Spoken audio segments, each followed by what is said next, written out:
Today we're talking about what, in my opinion, are the top 2 things that you need to master for your Etsy shop to thrive. Now, of course, there's a lot that goes into creating successful Etsy listings and growing an Etsy shop that generates consistent revenue, so I'm by no means saying that these are the only 2 things you need to focus on, but if I had to prioritize the strategies that you really need to make sure that you understand and implement well in your Etsy shop, these would take first and second place. So in this video, I'm going to be sharing what these top 2 are, why they're so important, and what you can do to use them to your advantage to get those sales stacking. Let's get it.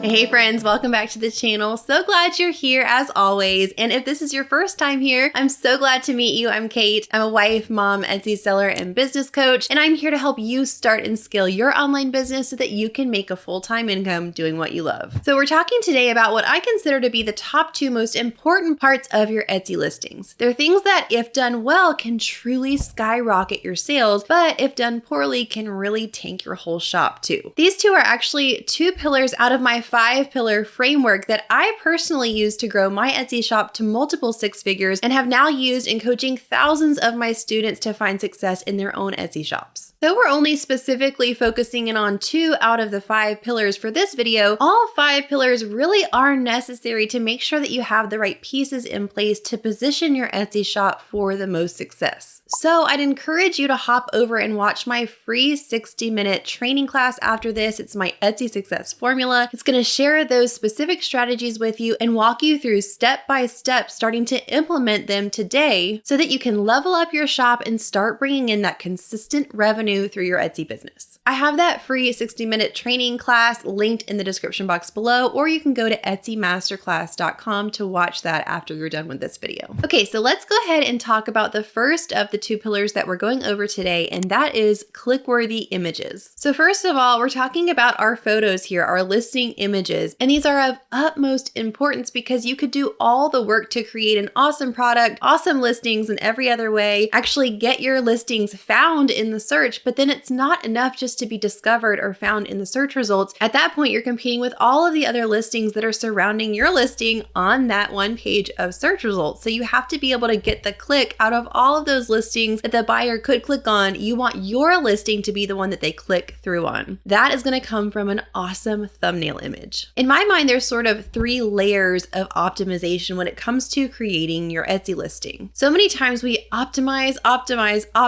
for SEO and being found in the search, discovered in the search results, but then we forget that there are 2 other layers of optimization as well, which would be beyond just getting discovered, and that's actually getting the click and then closing the sale. We should be optimizing our listings for all 3 of those layers, not just the first one of getting found. So when we're talking about having awesome images as part of our listing, that is part of that second layer of optimization, getting the click. Now, in every Etsy listing, you have 10 photo slots. One of those can be used for a video if you like, but you have all of those photo slots to use up and show the buyer different angles, different parts of the product, and you can even include infographics for information that they may need to know, but I would recommend that you use as many of those 10 as possible so that your buyer feels really confident that they know the product and they're familiar with it when they go to make the purchase. On Etsy, there are 2 main types of product sellers. This would be physical products and digital products. And these 2 types of sellers typically have 2 different routes they go when it comes to their listing images. This is not a hard and fast rule, but it's just typical. Most of the time, physical product sellers either take their own photographs of their product or they'll hire a professional photographer to take product photos for them. Digital product sellers most often use mock-ups. So these are images that they're purchasing. They're not taking the photo themselves, but they're purchasing a mock-up image, which is a ready-made image of the type of product that they're using, and then they're going to layer their specific design on top of that image to show the buyer what that product would look like with their design on it. This is because a lot of the time digital product sellers don't actually have a tangible product in hand to take their own photos of, so mock-ups are a great way for digital product sellers to be able to show in real life what that design would look like in use. Now, print-on-demand sellers can kind of go either way. Some print-on-demand sellers will use mock-ups. Some will actually order their own samples and then use those to take their own product photos. Either way is great, but a lot of print-on-demand sellers do use mock-ups. And then, like I mentioned before, you can always include infographics as well in those 10 photo slots, which would be text graphics graphics that are including important information like flash sales or deals, or even care instructions or important things that the buyer would need to know about downloading the digital file. Anything that you think would be important for them to know can be included as a text graphic as well. Now, even though all 10 of these photo slots are important, we're talking about optimizing for the click on that search results page, right? So we're specifically paying extra attention to that first listing image, which is your thumbnail image. This is the image that's going to be seen when your listing is shown in the search results, surrounded by all of those other listings, and that's the one image that has to be appealing enough for that shopper to choose your listing to click on as opposed to all of those other ones. So let's talk about a few things you can do to make sure that your thumbnail image is irresistible. First, let's talk about if you are taking your own photos of a physical product. The number one thing that will make or break your photo here is lighting. I've talked about this on the channel before, so you may have heard me say it before, but lighting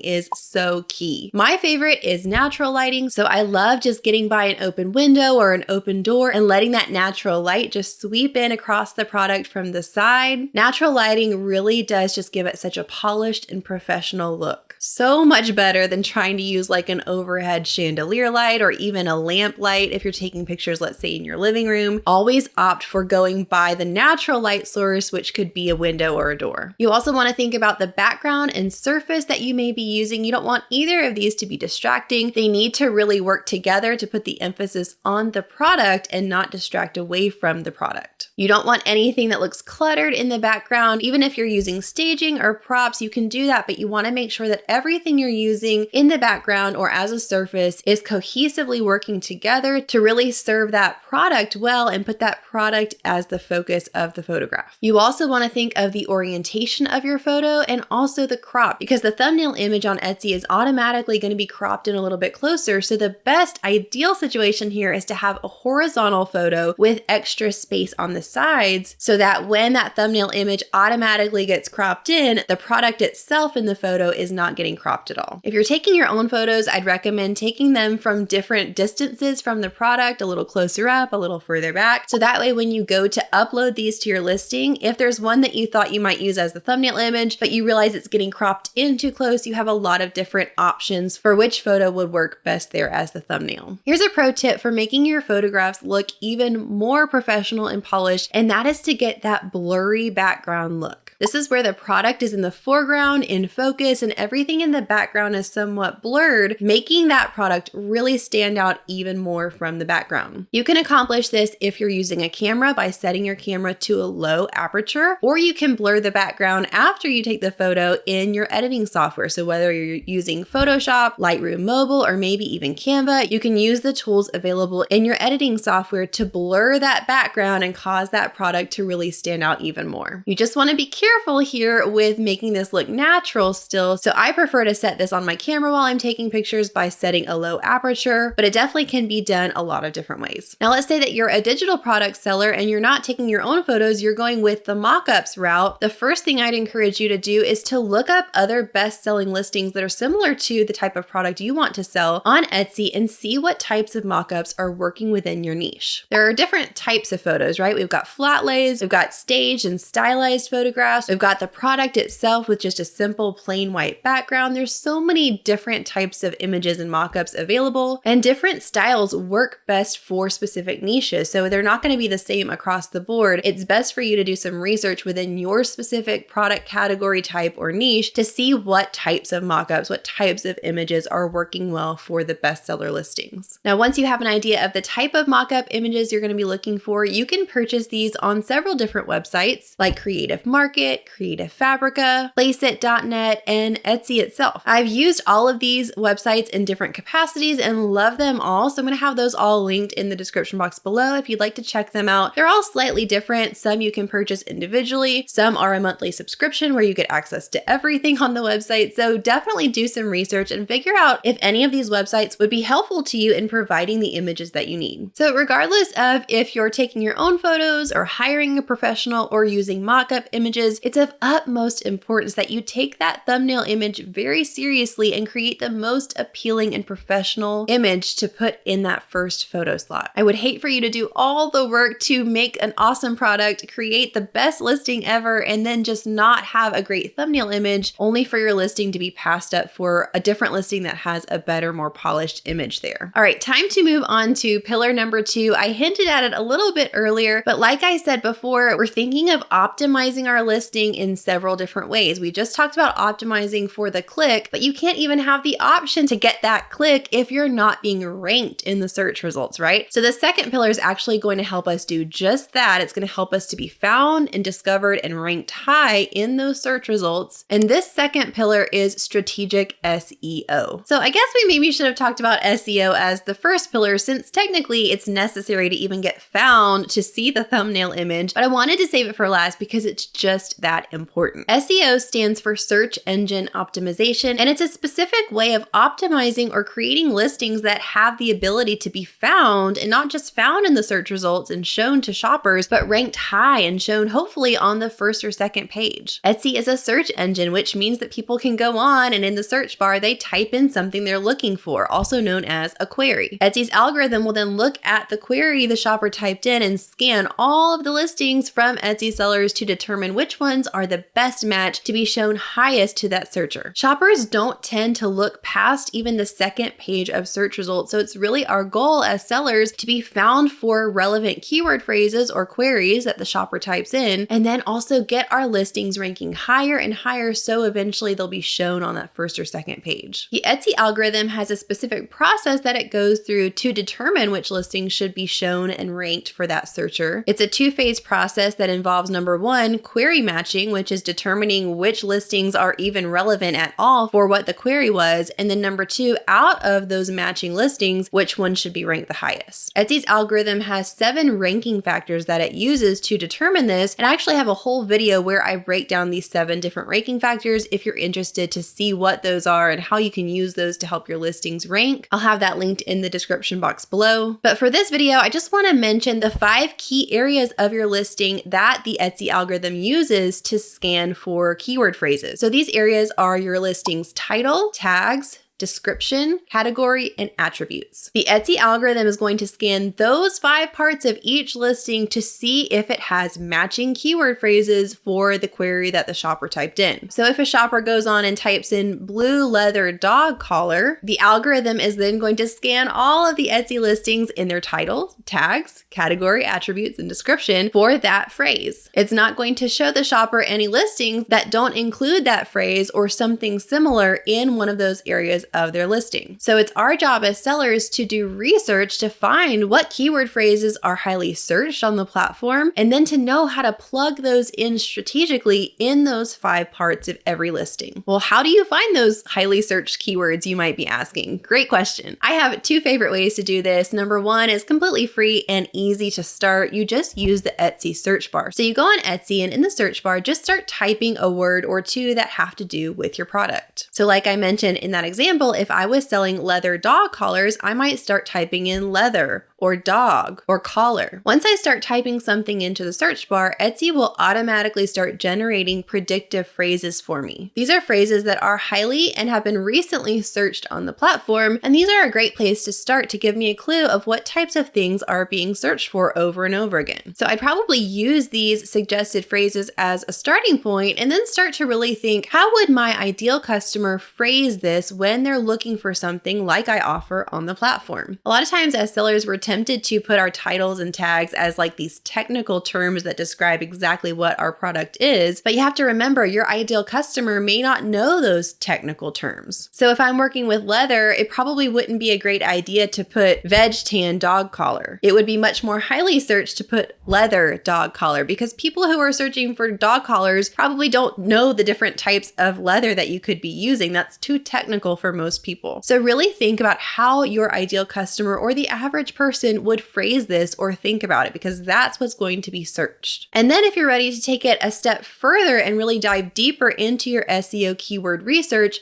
you can use an Etsy specific research tool like Sales Samurai. So what I would do here is come to Sales Samurai and click where it says search. This is going to allow me to do a keyword search here. So I might type in dog collar. And then Sales Samurai brings up all of this data on that specific search term. So I can see the estimated monthly search volume for Etsy for the term dog collar is really good. That's above 26,000 searches per month. I can see the click-through rate. So 65% click-through rate. This is how often listings with this term get clicked on as opposed to shown impressions of. I can see the competition on Etsy, and I can also see down here suggested keywords and tags. So these suggestions and tags sections are so helpful because this will show you suggested tags or phrases that you might not have thought of before that could be related to the term that you typed in. So I typed in dog collar, and these all have something to do with that or are similar, but I can see which ones have the highest search volume here. And then I can come over here to tags and see other keyword phrases that might be related that I could use as similar tags. Again, it'll show me the Etsy search volume here, so I can look for the ones that are most highly searched. So here I see some good ones for potential might be boy dog collar, which has over 1,000 searches per month, as well as small dog collar. People are typing in small dog collar as opposed to collars that are made for bigger dogs. So this might be something I wouldn't have thought of before, but the suggestions can kind of give me some ideas for things that people are actually searching for. I love Sales Samurai for this tool and so many of the other research capabilities it has for Etsy sellers. I have a free trial linked in the description box below if you'd like to try it out for free for 3 days. And if you input the code KATE20 when you sign up for that free trial, if you decide to continue using Sales Samurai after that free trial, that'll give you 20% off of your subscription. So friends, I hope that was helpful in going over those 2 pillars of having awesome images as part of your listing, as well as really researching your SEO and being strategic with the placement of your keywords. Now remember, these are only 2 out of the 5 pillars in my signature system, the 5-pillar Etsy success formula. So if you're interested to find out what those other 3 important pillars are, then you can head to etsymasterclass.com or click that link in the description box below to watch my free 60-minute Etsy training class that's going to show you step by step my personal system for starting and growing a successful Etsy shop that's going to generate consistent revenue for you. Talk soon, friends.